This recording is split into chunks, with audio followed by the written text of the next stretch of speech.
नमस्कार बच्चों। पिछले व्याख्यान में हमने प्राचीन भारतीय इतिहास के स्रोतों के अंतर्गत वेदों के बारे में कुछ महत्वपूर्ण जानकारियां प्राप्त की थी। आज के व्याख्यान में हम ब्राह्मण ग्रंथ, आरण्यक, उपनिषद, वेदांग, स्मृतियाँ, महाकाव्य व पुराणों के बारे में जानकारियाँ प्राप्त करेंगे। अब अगर हम बात करते हैं ब्राह्मण ग्रंथों की, तो जहाँ तक वेदों का प्रश्न है, वेदों में जो यज्ञ और कर्मकांड के विधान दिए गए हैं, उनकी क्रियाएं दी गई हैं, वो काफ़ी क्लिष्ट है और आम जन की समझ से परे है। तो यज्ञों और कर्मकांडों के विधान और इनकी क्रियाओं को भली भांति समझने के लिए ही ब्राह्मण ग्रंथ की रचना हुई। यहाँ पर अगर ब्रह्म के शाब्दिक अर्थ की हम बात करें, तो ब्रह्म का शाब्दिक अर्थ होता है यज्ञ, अर्थात यज्ञ के विषयों का अच्छी तरह से प्रतिपादन करने वाले ग्रंथ ही ब्राह्मण ग्रंथ कहलाए गए। ये ग्रंथ सर्वथा यज्ञों की वैज्ञानिक, अधिभौतिक तथा आध्यात्मिक मीमांसा प्रस्तुत करते हैं और अधिकांश ये जो ग्रंथ है गद्य में लिखे हुए हैं। साथ ही साथ हमें इनसे क्या होता है कि उत्तरकालीन समाज और संस्कृति के संबंध का ज्ञान भी मिलता है। अब प्रत्येक जो वेद हैं, उनके अपने अलग अलग ब्राह्मण ग्रंथ हमें देखने को मिलते हैं। जैसे हम बात करें ऋग्वेद की, तो ऋग्वेद के ब्राह्मण ग्रंथ हैं ऐत्रेय ब्राह्मण और कौशिकी ब्राह्मण। शुक्ल यजुर्वेद के शतपथ, कृष्ण यजुर्वेद के तैत्तिरीय, सामवेद के पंचवेश या तांडव ब्राह्मण, षड्विंश ब्राह्मण, सामविधान ब्राह्मण, वंश ब्राह्मण, मंत्र ब्राह्मण, जैमिनीय ब्राह्मण आदि, और अथर्ववेद के हैं गोपद ब्राह्मण। ब्राह्मण ग्रंथों से हमें पूर्व शासकों के बारे में या प्राचीन कालीन शासकों के बारे में बहुत सारी जानकारियाँ मिलती हैं, या इनके नामों के बारे में हमें जानकारियाँ मिलती हैं। तो परीक्षित के बाद और बिंबिसार के पूर्व की घटनाओं का ज्ञान भी हमें इनसे मिलता है। ऐत्रेय ब्राह्मण में राज्याभिषेक के नियम दिए गए हैं, और प्राचीन इतिहास के साधन के रूप में देखा जाए तो वैदिक साहित्य में ऋग्वेद के बाद शतपथ ब्राह्मण का महत्वपूर्ण स्थान है, क्योंकि शतपथ ब्राह्मण में हमें बहुत सारे राजाओं के नाम मिलते हैं, जैसे गंधार, शैल्य, केके, कुरु, पांचाल, कौशल, विदेह आदि के राजाओं के नाम। अब हम बात करते हैं आरण्यकों की। तो आरण्यकों में दार्शनिक और रहस्यात्मक विषयों जैसे आत्मा, मृत्यु, जीवन आदि का वर्णन मिलता है, और इन ग्रंथों को आरण्यक इसलिए कहा गया है क्योंकि इन ग्रंथों का मनन अरण्य अर्थात वन में किया जाता था। अरण्यक का शाब्दिक जो अर्थ माना जाता है या वो होता है जंगल या वन। तो जो जंगलों में लिखे गए या वनों में लिखे गए चिंतन के फलस्वरूप ग्रंथ, उन ग्रंथों को ही आरण्यक की संज्ञा दी गई। ये ग्रंथ अरण्यों में निवास करने वाले सन्यासियों के मार्गदर्शन के लिए लिखे गए थे, और आरण्यकों में ऐत्रेय आरण्यक, शांखायन आरण्यक, बृहदारण्यक, मैत्रायणी उपनिषद आरण्यक एवं तवलकार आरण्यक मुख्य माने जाते हैं। ऐत्रेय और शांखायन ऋग्वेद से हैं, बृहदारण्यक शुक्ल यजुर्वेद से, मैत्रायणी उपनिषद आरण्यक कृष्ण यजुर्वेद से, और तवलकार आरण्यक सामवेद से संबंधित हैं। अथर्ववेद की अगर हम बात करें कि इनका कोई आरण्यक है या नहीं, तो इनका कोई भी आरण्यक उपलब्ध नहीं है। आरण्यक ग्रंथों में प्राण विद्या की महिमा का प्रतिपादन हमें विशेष रूप से देखने को मिलता है। इनमें कुछ ऐतिहासिक तथ्य भी हमें प्राप्त होते हैं, जैसे तैत्तिरीय आरण्यक में कुरु, पंचाल, काशी, विदेह आदि महाजनपदों का उल्लेख मिलता है। अब हम बात करते हैं उपनिषद की। तो उपनिषद का जो शाब्दिक अर्थ है वो है समीप बैठना, अर्थात ब्रह्म विद्या को प्राप्त करने के लिए गुरु के समीप बैठना। तो उपनिषद एक ऐसा रहस्य ज्ञान है जिसे हम गुरु के सहयोग से ही समझ सकते हैं, और चूँकि इसमें ब्रह्म विषय होते हैं तो ब्रह्म विषयक होने के कारण इसे ब्रह्म विद्या भी कहा जाता है। साथ ही साथ उपनिषदों में आत्मा, परमात्मा एवं संसार के संदर्भ में प्रचलित दार्शनिक विचारों का संग्रह हमें देखने को मिलता है। उपनिषद जो हैं वो वैदिक साहित्य के अंतिम भाग हैं और इसके सारभूत सिद्धांतों के प्रतिपादक है और इसीलिए हमें इन्हें वेदांत भी कहते हैं या इनको वेदांत भी कहा जाता है। अगर हम इनके रचना काल की बात करें तो इनका रचना काल 800 से 500 ईसा पूर्व के मध्य है और उपनिषदों ने जिस निष्काम कर्म मार्ग और भक्ति मार्ग का दर्शन दिया उसका पूर्ण विकास हमें भगवत गीता में देखने को मिलता है।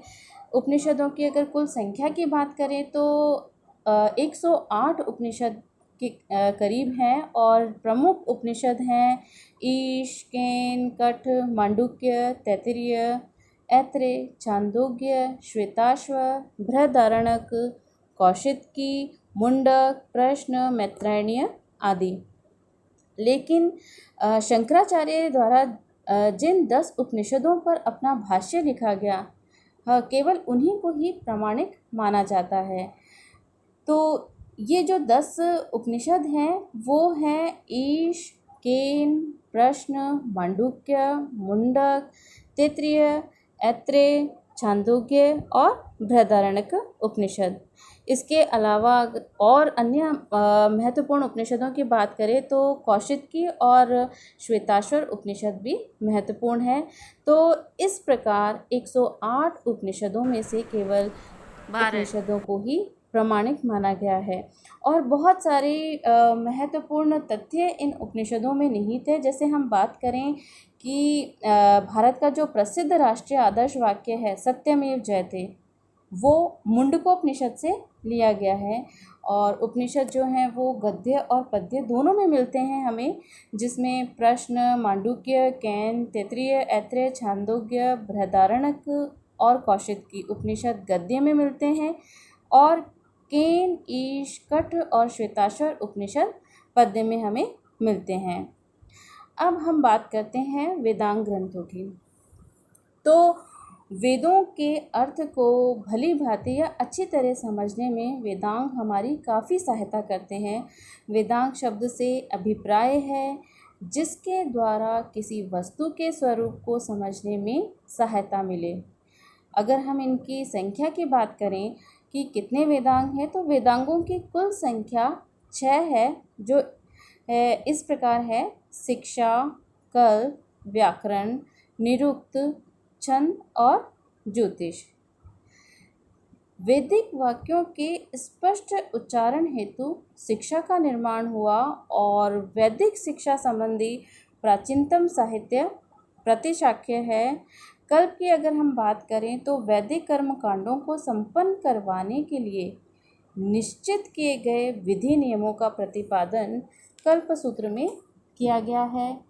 व्याकरण ग्रंथों की अगर हम बात करें तो इनके अंतर्गत समासों और संधि आदि के नियम, नामों एवं धातुओं की रचना, उपसर्ग एवं प्रत्यय के प्रयोग आदि के नियम बताए गए हैं और पाणिनि की जो अष्टाध्यायी है वो प्रसिद्ध व्याकरण ग्रंथ माना जाता है।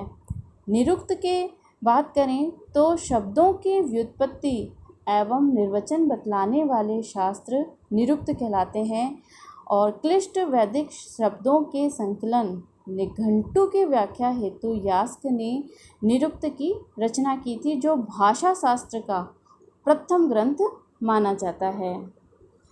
छंदों की अगर हम बात करें कि छंद ग्रंथ कौन से हैं तो वैदिक साहित्य में मुख्य रूप से गायत्री, त्रिष्टुप, जगती, बृहति आदि छंदों का प्रयोग किया गया है। पिंगल का छंद शास्त्र बहुत ही अधिक प्रसिद्ध है और ज्योतिष ग्रंथ की बात करें तो इसमें ज्योतिष शास्त्र के विकास को बताया गया है और इसके प्राचीनतम आचार्य जो थे वो लगध मुनि थे। अब हम ब्राह्मण ग्रंथों में अन्य ग्रंथों की बात करें तो ब्राह्मण ग्रंथों में धर्मशास्त्र का भी महत्वपूर्ण स्थान है।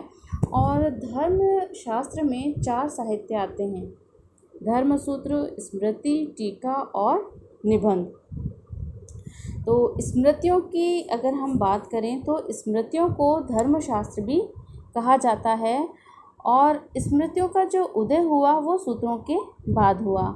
मनुष्य के पूरे जीवन से संबंधित अनेक क्रियाकलापों के बारे में असंख्य विधि निषेधों की जानकारी हमें इन स्मृतियों से मिलती है, क्योंकि तत्कालीन समय में, प्राचीन काल में मनुष्य के जीवन में बहुत सारे नियम निर्धारित किए गए थे कि किस कार्य को उन्हें करना चाहिए और किस कार्य को करने की उन्हें बिल्कुल मनाही है।